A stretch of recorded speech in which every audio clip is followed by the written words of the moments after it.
On this episode, I spoke with Debbie Mann from Parallel Lines on some tips and ideas when planning playgrounds and multi-use games areas. Hi, I'm Debbie Mann from a company called Parallel Lines, and essentially we're a line marking company. A lot of our work is done in schools, as you can imagine, sports lines, playground designs, but we also work outside of the education sector, providing health and safety guidance for all types of companies within big warehouses, airports, train stations, anywhere you think of health and safety lines, keeping people safe. There are two ways to do playground designs. We use what we call thermoplastic, which is thermoplastic goes down on roads, and that's hot thermoplastic, where you see road markers going along with the hot burners, and they pour out hot molten thermoplastic on the roads. Well, what we use on playground designs, it's the same product, but it's cold and it's pre-formed, and that can be designed any way you'd like it. So for playground designs, children can get involved, they can make a drawing, we can get that drawing made up and put down in thermoplastic. The off-the-shelf thermoplastic designs could be anything from a hopscotch to a dartboard, a fitness trail around the playground, from Key Stage 1 to Key Stage 4 actually.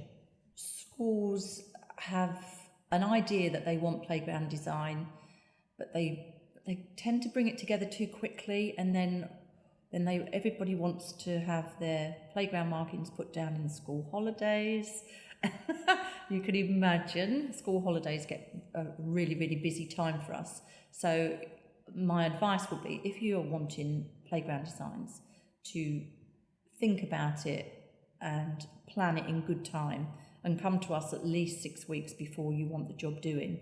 And that way, if you've got a bespoke design, we've got time to get that made up. The design part of it is crucial, really, for the longevity of the playground markings as well. For instance, you wouldn't want to put playground markings under a deciduous tree for obvious reasons. You know, you're going to have the leaves falling in the winter, they're going to be slippery, they're going to part cover the markings, little things like that. You perhaps wouldn't want a game in an area that is out of sight, because you don't want children playing hopscotch and fighting on that hopscotch out of sight. So it might be a good idea to get us in at an early stage to give you some guidance in that area. It's a good idea to have a budget in mind and then talk to us about your budget, and then we can come along and, you know, sometimes you might want to spread that budget over 2 or 3 playgrounds. If you wanted to get the children involved, I think that's a really good idea. And I think because a lot of schools want the playground markings put down when the children aren't there, which is nice because they go on holiday, and then when they come back they've got a nice new playground. But what I've found is really nice is for the children to see the playground markings going down. In the past, we've worked with children, they've come up with some ideas, we've got the thermoplastic made, and we go along in the school day and they come out for play in the morning, and there's their bare playground, and then we put the markings down, and they're looking out the window, they can't wait to get out, but they're actually seeing somebody doing a job. And I think that's really valuable. Apart from the obvious brightening up the playground and, you know, making full use of the space that you've got, it does improve playtime, and it can certainly eliminate boredom. But it can also be used for teaching aids, number grids, solar system, geometrical shapes, you know, anything that you want to be able to teach, you can do so using playground markings. We do a lot of sports markings on grass. We also do tennis courts, netball courts, five-a-side, anything like that, which probably leads nicely into MUGAs, which is a multi-use games area. They can be a valuable source of income.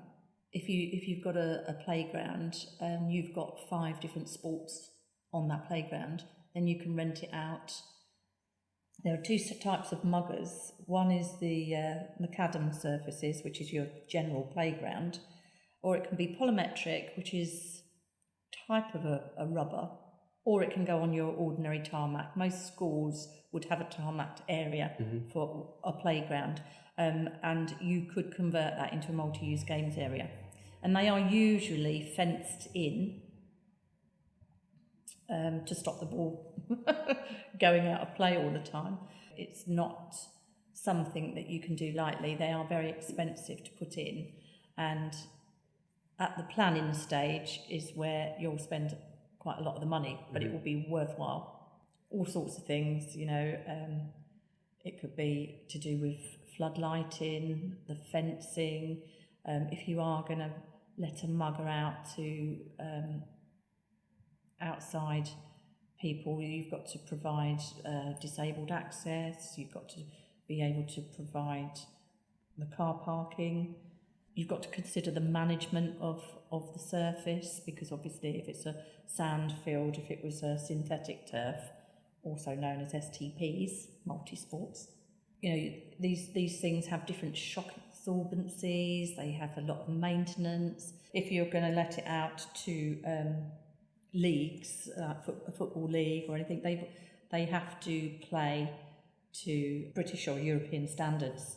So they have to be the correct size. So not all schools would have the space for certain games. So you have to think carefully about that. You have codes of practice. There are technical requirements for the playing, the facility, the governing bodies of all the different games. SAPCA, which is the Sports and Play Construction Association.